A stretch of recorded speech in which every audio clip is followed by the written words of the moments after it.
It begins with the desire, and it finishes with acting on the desire. So I desire to know the meat of the gospel.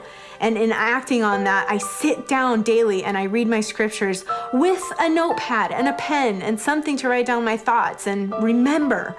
It's always in the scriptures. He says, remember, remember, remember. Well, I'm trying to remember, and I remember best if I write it down. Writing down our thoughts and impressions that come to us as the Spirit moves us, as we are reading the scriptures, as we study together, is another way of capturing the teachings, the things that we are being taught by the Spirit, things that might otherwise be fleeting. I noticed that as I start reading and then making notes and applying it, it really brings them alive and answers my questions. They teach me exactly what I need to know for this time. If you take notes on your scripture reading about the impressions that you've received, or if you take notes during Sunday school about someone else's thoughts that touched your heart as well, then hopefully you don't ever get to that point where you question your testimony.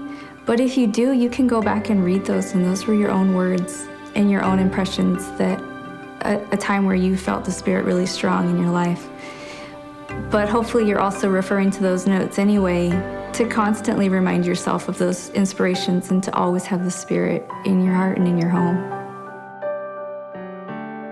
I believe that you can leave the most precious personal direction of the Spirit unheard because you do not respond and apply the first promptings that come to you.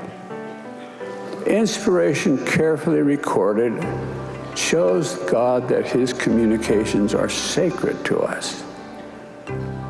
Recording will also enhance your ability to recall revelation.